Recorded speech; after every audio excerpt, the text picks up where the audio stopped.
A Living Sacrifice, bagian kelima, mempelajari Alkitab. Pentingnya mempelajari Alkitab. Tidak ada orang Kristen yang baik yang tidak mengetahui firman Tuhan, karena cara Tuhan berbicara kepada manusia dewasa ini adalah dengan mengulangi firman yang telah Ia ucapkan. Sangat jarang menemukan Tuhan berbicara kepada seseorang dengan firman yang tidak ditemukan dalam Alkitab.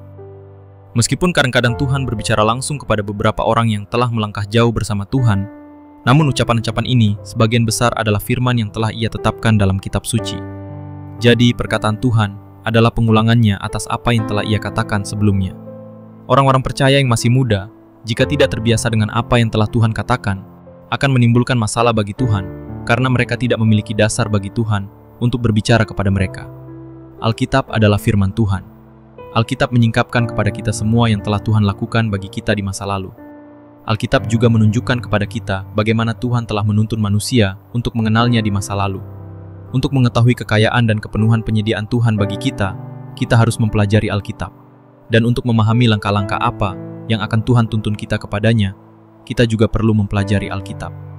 Lebih jauh, ketika Tuhan ingin menggunakan kita untuk berbicara baginya, Dia biasanya menggunakan kata-kata yang telah Dia ucapkan.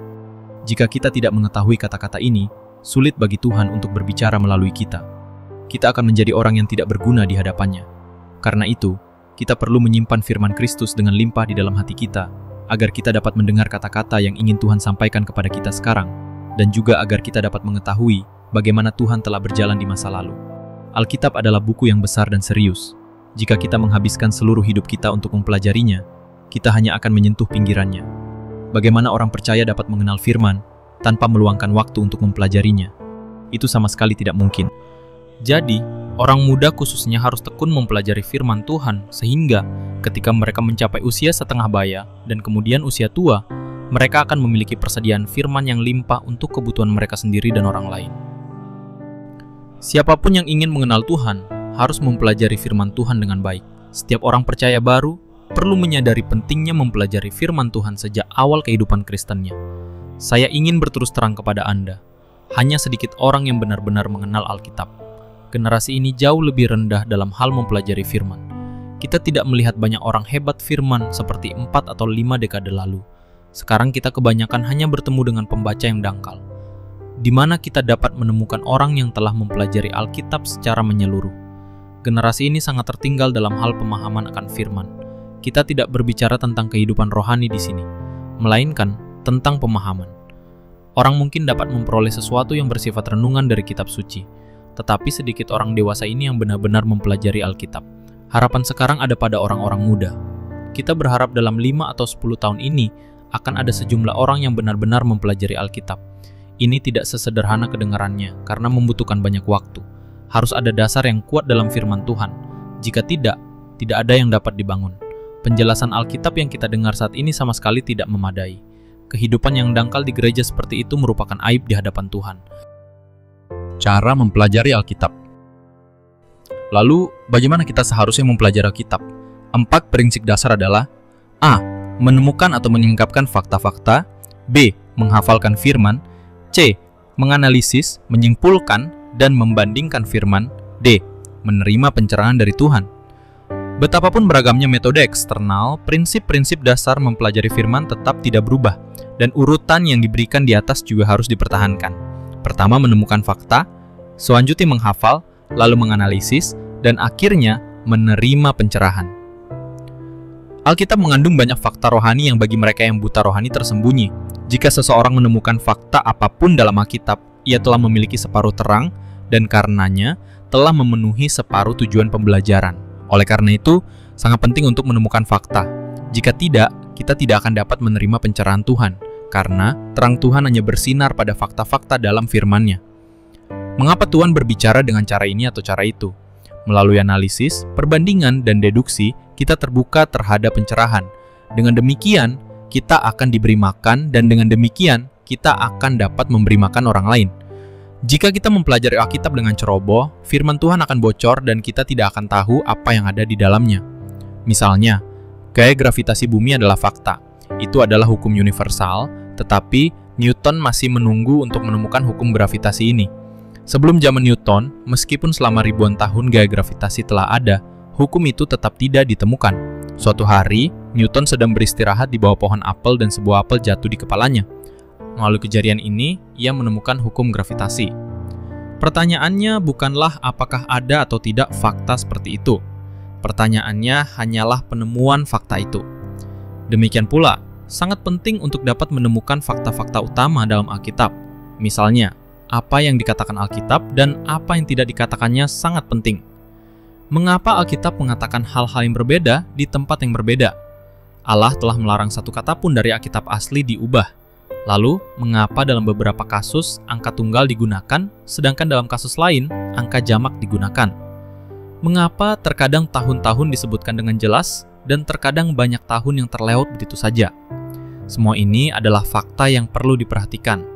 Karena alasan-alasan di atas, seseorang yang mempelajari Alkitab harus menjadi orang yang berhati-hati di hadapan Tuhan. Ia tidak boleh lalai.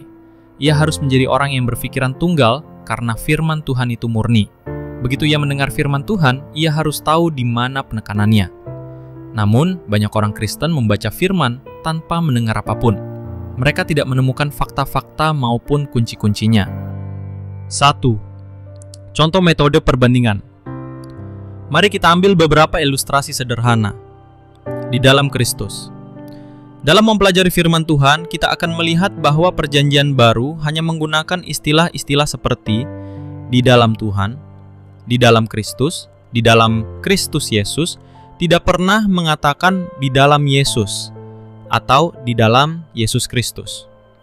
Inilah yang kita sebut penemuan fakta. Kita harus mencoba mengingat semua contoh di mana istilah-istilah ini digunakan. Kemudian kita harus membandingkannya dengan istilah-istilah yang tidak digunakan. Mengapa di tempat tertentu frasa di dalam Kristus digunakan tetapi tidak di dalam Yesus? Mengapa dikatakan di dalam Kristus Yesus tetapi tidak di dalam Yesus Kristus? Mengapa Alkitab tidak pernah sekalipun menggunakan istilah di dalam Yesus Kristus? Saat kita menganalisis dan membandingkan firman, kita dapat berharap Tuhan memberi kita terang yang dapat kita lihat. Sekarang kita diperlihatkan bahwa Yesus adalah nama duniawi Tuhan kita. Yesus Kristus berarti Yesus ini suatu hari nanti akan menjadi Kristus.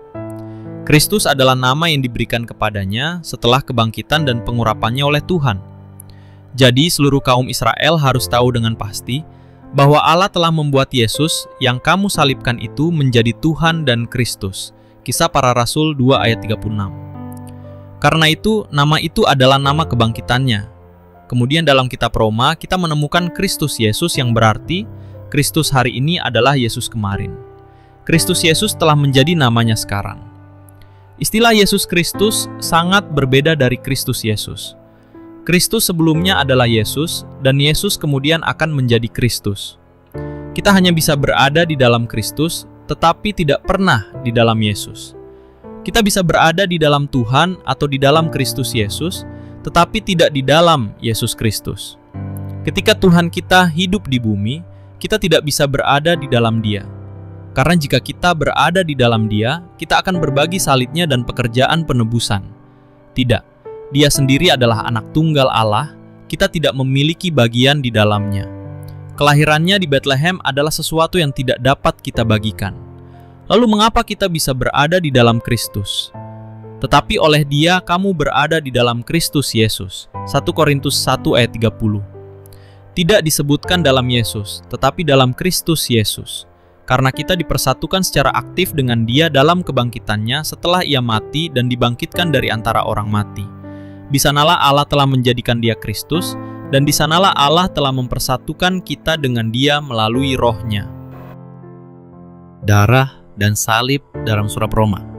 Kita tahu bahwa Roma, pasal 1-8 membahas tentang pekerjaan penebusan Tuhan.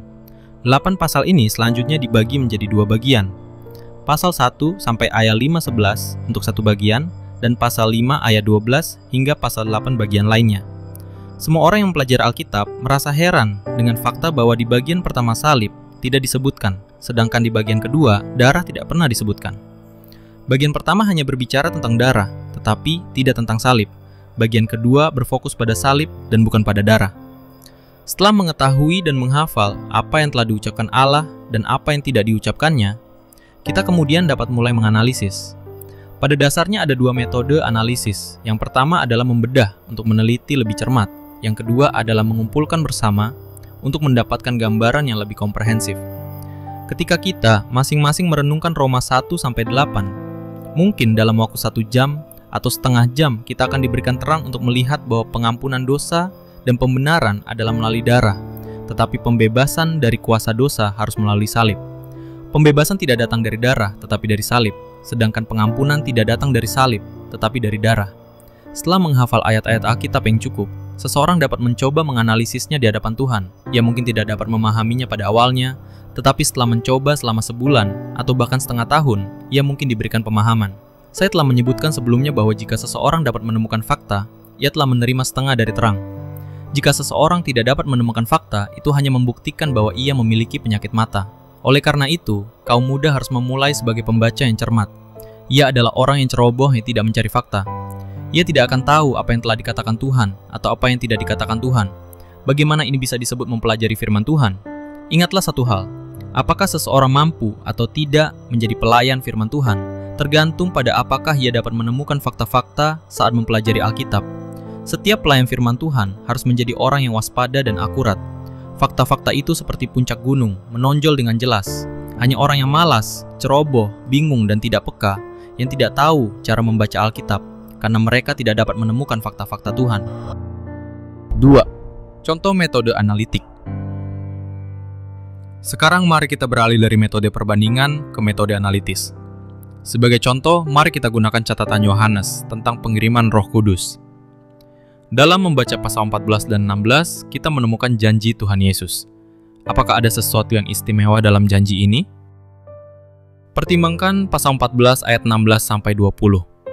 Aku akan berdoa kepada Bapa, dan Ia akan memberikan kepadamu seorang penghibur yang lain, supaya Ia menyertai kamu selama-lamanya, yaitu Roh kebenaran. Dunia tidak dapat menerima Dia, sebab dunia tidak melihat Dia dan tidak mengenal Dia. Kamu mengenal Dia, sebab Ia menyertai kamu dan akan diam di dalam kamu. Aku tidak akan meninggalkan kamu sendirian.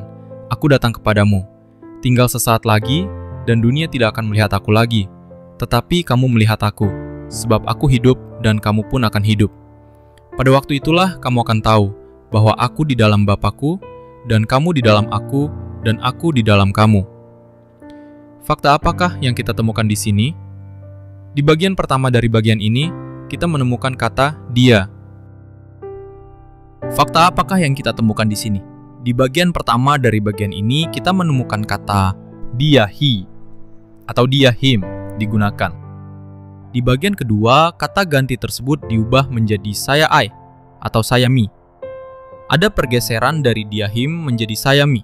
Setelah memperhatikan fakta itu dan menghafal semua ayat ini, sekarang kita harus mulai menganalisisnya. Tuhan menyebutkan penghibur lain. Arti yang lain menyiratkan bahwa ini adalah yang kedua. Misalnya, aku akan memberimu cawan lain. Artinya, aku akan memberimu cawan kedua. Aku akan meminta yang lain untuk membantumu. Selalu mengacu pada penolong kedua. Bapa akan mengirimkan kepadamu penghibur lain, yaitu penghibur kedua. Karena akan ada penghibur kedua, sebelumnya pasti ada penghibur pertama, sama seperti penolong lain menyiratkan kehadiran penolong pertama, dan cawan lain menyiratkan kehadiran cawan pertama. Dengan demikian, fakta telah ditetapkan bahwa ada dua penghibur. Apa yang Tuhan katakan tentang penghibur kedua? Semoga Ia menyertai kamu selamanya. Siapakah Dia? Kita tampaknya tidak mengenalnya, namun Tuhan berkata, dunia tidak dapat menerima Dia, sebab dunia tidak melihat Dia dan tidak mengenalnya. Kamu mengenal Dia. Mengapa? Sebab Ia menyertai kamu. Seandainya saya menjadi salah satu dari ke-12 murid pada hari itu, saya pasti akan bertanya, ya Tuhan, Engkau berkata bahwa penghibur menyertai saya, tetapi saya tidak melihatnya ketika saya tidur maupun ketika saya terjaga. Saya tidak melihatnya ketika makan atau ketika berjalan. Bahkan saya tidak pernah mengenalnya. Bagaimana engkau dapat berkata bahwa saya mengenalnya? Namun perhatikan, segera setelah kata, sebab Ia menyertai kamu dan akan diam di dalam kamu, Ia melanjutkan dengan, aku tidak akan meninggalkan kamu sendirian, aku datang kepadamu. Dalam analisis, kita menemukan bahwa Dia telah berubah menjadi aku. Dengan kata lain, aku adalah Dia. Ketika Tuhan Yesus berada di bumi, Ia adalah penghibur, yaitu Roh Kudus di dalam dia adalah penghibur. Inilah melihat perang. Di bumi, Tuhan dan Roh Kudus adalah satu, karena Roh Kudus tinggal di dalam dia. Dia terlihat dan dikenal oleh para murid, karena dia tinggal bersama mereka. Namun sekarang, penghibur lain telah diberikan. Tuhan akan mati, bangkit, dan datang kembali. Bagaimana dia akan datang? Dia akan datang dalam Roh Kudus sehingga dia tidak akan meninggalkan murid-muridnya dalam kesunyian. Tinggal sesaat lagi dan dunia tidak akan melihat aku lagi, tetapi kamu melihat aku, sebab aku hidup dan kamu pun akan hidup. Untuk sesaat lamanya kamu tidak melihat aku, tetapi setelah beberapa saat lamanya kamu akan melihat aku lagi dan aku akan tinggal di dalam kamu. Dalam ayat 17, ia akan ada di dalam kamu. Tetapi sekarang di ayat 20, aku di dalam kamu. Oleh karena itu ia di atas adalah aku dari ayat-ayat berikutnya. Pertama kali Roh Kudus ada di dalam Kristus, kemudian Kristus ada di dalam Roh Kudus. Siapakah Roh Kudus? Roh Kudus adalah pribadi kedua dari Tuhan Yesus. Sebagaimana anak adalah pribadi kedua dari Bapa, maka Roh Kudus adalah pribadi kedua dari anak. Hanya bentuknya saja yang berubah. Oleh karena itu jelaslah bahwa prinsip dasar dalam mempelajari Alkitab adalah menemukan fakta. Itu tidak bergantung pada berapa banyak pasal yang telah dibaca atau berapa banyak yang telah dihafalnya. Jika ia tidak dapat menemukan fakta, ia tidak akan menerima terang dari Tuhan. Bagi seorang pekerja, kemampuan untuk menemukan fakta dalam Alkitab merupakan persyaratan dasar. Paulus adalah orang yang memiliki kemampuan hebat dalam menemukan fakta. Dengarkan apa yang ia katakan dalam Galatia pasal 3. Ketika ia membaca kitab Kejadian, ia menemukan janji Tuhan kepada Abraham. Oleh keturunanmu lah semua bangsa di bumi akan diberkati. Kejadian 22 ayat 18. Bahwa keturunan itu tunggal, bukan jamak, dan karena itu menunjuk kepada Kristus. Paulus telah menemukan sebuah fakta dalam Alkitab. Sekarang ada puluhan ribu fakta seperti yang baru saja disebutkan. Apakah seorang kaya akan firman Tuhan atau tidak sangat bergantung pada kemampuannya untuk menemukan fakta dalam Alkitab. 3. Contoh metode deduktif. Mari kita beralih untuk mengilustrasikan metode deduktif. Ambil contoh masalah membuat gambar. Keluaran 20 ayat 4 memerintahkan, jangan membuat bagimu patung yang menyerupai apapun yang ada di langit di atas, atau yang ada di bumi di bawah, atau yang ada di dalam air di bawah bumi. Namun dalam Kejadian, Tuhan sendiri berkata, baiklah kita menjadikan manusia menurut gambar dan rupa kita. Dan Allah menciptakan manusia itu menurut gambarnya. Kejadian 1 ayat 26-27.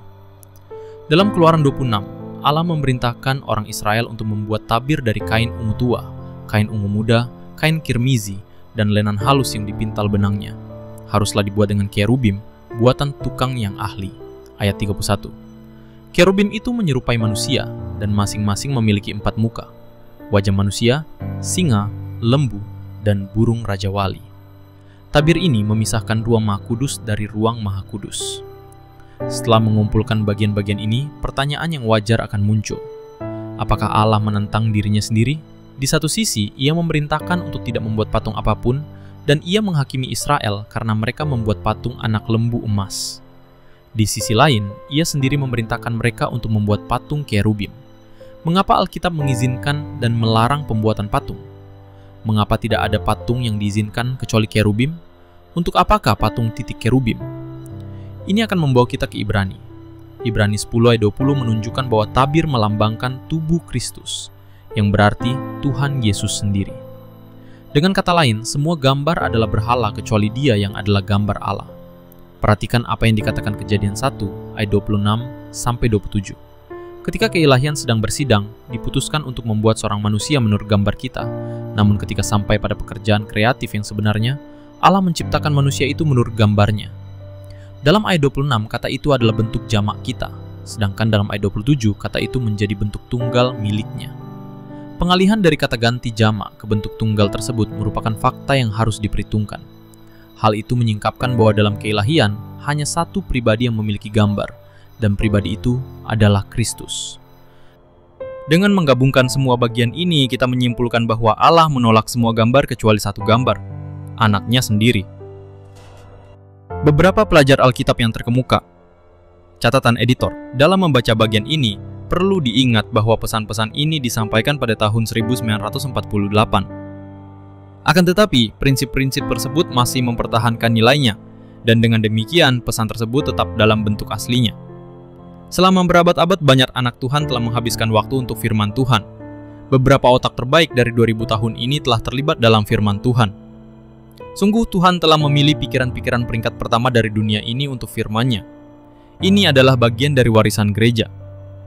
Pertama, mari kita sebutkan kritikus yang lebih rendah, mereka yang meneliti huruf-huruf Alkitab. Orang-orang seperti Tregelles, Dean Alford, Wordsworth, dan Westcott adalah raksasa di antara ribuan kritikus tersebut. Mengapa tugas seperti itu diperlukan? Karena tidak ada mesin cetak ketika Alkitab pertama kali ditulis, dan itu juga merupakan buku terlarang. Jika seseorang ditemukan memiliki Alkitab, ia dapat dilemparkan ke binatang buas. Untuk membaca Alkitab, ia harus menyalinnya sendiri.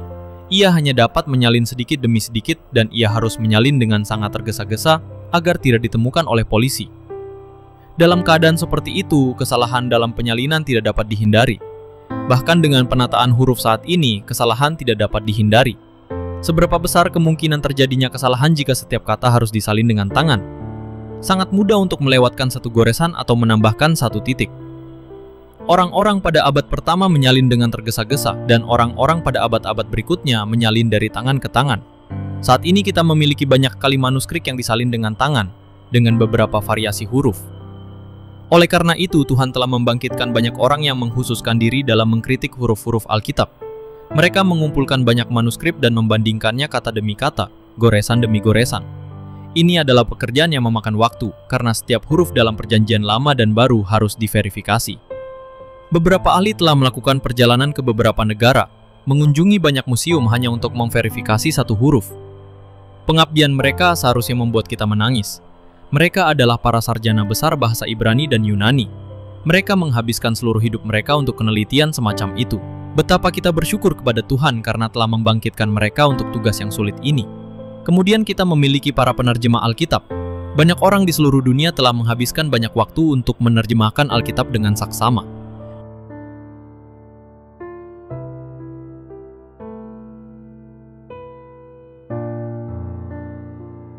Misalnya, Jean Darby dipakai Tuhan untuk menerjemahkan Alkitab ke dalam bahasa Prancis, Jerman, dan Inggris.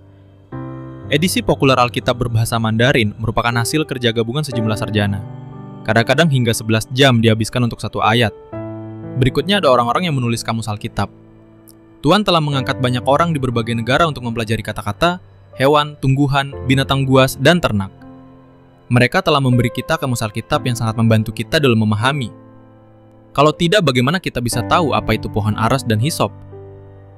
Segala sesuatu dalam Alkitab telah dipelajari, bahkan perbedaan antara mantel, tubuh, dan jubah. Di antara para penulis kamus Alkitab adalah Philip Schaff dan William Smith. Kamus Schaff yang ditulis sahabat yang lalu dianggap sebagai salah satu yang terbaik.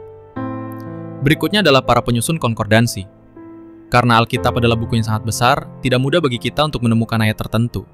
Oleh karena itu diperlukan konkordansi. Faktanya Alkitab adalah satu-satunya buku yang memiliki konkordansi. Konkordansi pertama yang pernah disusun adalah milik Cruden. Cruden menghabiskan waktu bertahun-tahun untuk menyusun konkordansinya. Saat mengerjakan tugas yang sangat berat ini dalam waktu yang lama, pikirannya menjadi kacau dan pekerjaan itu harus dihentikan. Akan tetapi, ia melanjutkan penyusunannya setelah pulih 6 tahun kemudian. Ia benar-benar mengorbankan hidupnya untuk penyusunan itu. Sekarang mudah bagi kita untuk menemukan kata utama dalam Alkitab. Tetapi banyak waktu yang dihabiskan untuk mengumpulkan semua ayat dalam Alkitab di mana kata tertentu itu muncul.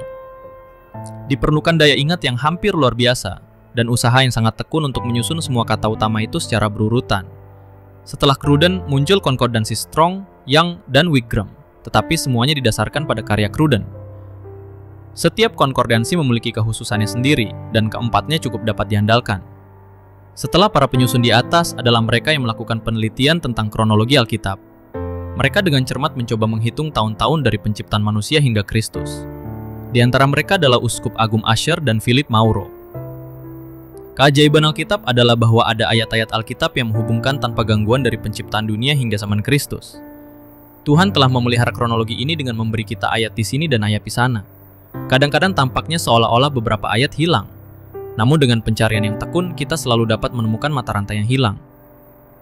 Tahun-tahun dari penciptaan Adam hingga kelahiran Kristus bagaikan rantai yang tak terputus. Berikutnya adalah orang-orang yang mempelajari struktur numerik Alkitab. Dari mereka ada dua sekolah yang berbeda. Satu diwakili oleh F.W. Grant dan yang lainnya oleh para sarjana Yahudi yang disebut kaum Masoret. 30 tahun yang lalu, seorang Rusia bernama Ivan Panin juga melakukan perhitungan pada struktur numerik. Sungguh menakjubkan mengetahui bahwa setiap angka dalam kitab suci memiliki strukturnya sendiri. Contohnya, perhatikan angka 12. Kita memiliki 12 suku, 12 rasul, 12 dasar, 12 bulan, dan 12 buah. Tuhan menggunakan angka 12 secara konsisten. Dia bermaksud untuk mewujudkan pekerjaannya dalam angka itu. Grant dalam Numerical Bible-nya telah membuka hal ini bagi anak-anak Tuhan. Aliran lain telah mencoba untuk menjumlahkan alfabet dari kata-kata dalam Alkitab. Kita tahu bahwa baik bahasa Ibrani maupun Yunani tidak memiliki angka numerik seperti bahasa Arab 1, 2, 3, dan 4. Mereka menggunakan alfabet mereka untuk mewakili angka. Setiap huruf Ibrani atau Yunani memiliki nilai numerik. Ivan Panin, matematikawan terkenal selama rezim Tsar, dan murid-muridnya telah menjumlahkan huruf-huruf dari seluruh Alkitab. Aliran lain telah menghitung alfabet dalam Perjanjian Lama menurut paragraf dan ayat. Ini untuk membantu para penyalin generasi selanjutnya agar tidak membuat kesalahan. Misalnya, anggaplah ada 504 huruf dalam paragraf tertentu. Jika paragraf tersebut menghasilkan 505 huruf, itu berarti penyalin telah menulis satu kata terlalu banyak. 5 kitab Musa terdiri dari 187 bab, 5.845 ayat, 63.467 kata, dan lebih dari 300.000 surat. Saya tidak mencoba mengatakan bahwa perhitungan tersebut memiliki nilai khusus. Saya hanya ingin menunjukkan kepada orang percaya muda bagaimana orang menghabiskan waktu mereka untuk mempelajari Alkitab. Ada aliran keempat yang diwakili oleh Howard Osgood, orang yang sangat terpelajar. Ia menghabiskan banyak waktu mempelajari kitab suci dan menghitung semua kata dalam Alkitab. Misalnya, jumlah total kata yang digunakan dalam Perjanjian Lama adalah 6.417, yang mana 1.798 kata hanya digunakan satu kali, 728 kata digunakan 2 kali, 448 kata digunakan 3 kali, dan 3.443 kata digunakan lebih dari 3 kali. Dalam Perjanjian Baru, jumlah total kata yang digunakan adalah 4.867 pas, yang mana 1.654 kata digunakan 1 kali, 654 kata 2 kali, 383 kata 3 kali, 2.176 kata digunakan lebih dari 3 kali. Jumlah total kata yang digunakan dalam Perjanjian Lama dan Perjanjian Baru berjumlah 11.284 kata. Dengan kata lain, Alkitab dalam bahasa aslinya dibentuk dengan menggunakan 11.284 kata ini. Terakhir, ada beberapa orang yang mengkhususkan diri dalam mempelajari terminologi atau penekanan dalam Alkitab. Misalnya, Newberry mengkhususkan diri dalam mempelajari terminologi, Rotherham dalam mempelajari penekanan. Kita tahu bahwa dalam bahasa Yunani asli, setiap kalimat dalam Alkitab memiliki penekanannya sendiri. Penekanan dalam Matius 5, kamu telah mendengar bahwa telah difirmankan kepada mereka di zaman dahulu. Tetapi aku berkata kepadamu, ada kata aku, bahwa dalam Matius 6, mereka telah menerima upahnya.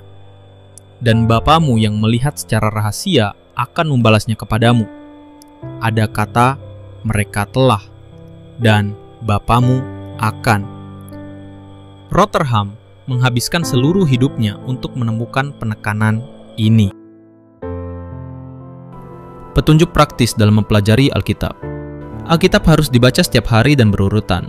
Akan lebih baik jika Perjanjian Lama dan Perjanjian Baru dibaca bersamaan. Pembacaan tidak boleh terlalu cepat, tetapi harus dilakukan setiap hari dan sistematis.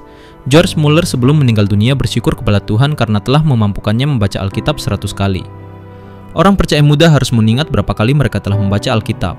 Mulailah dengan Matius di Perjanjian Baru dan Kejadian di Perjanjian Lama, dan baca kedua perjanjian tersebut. Catat berapa kali mereka telah membaca Alkitab. Kami berharap setiap orang percaya dapat membaca Alkitab 100 kali.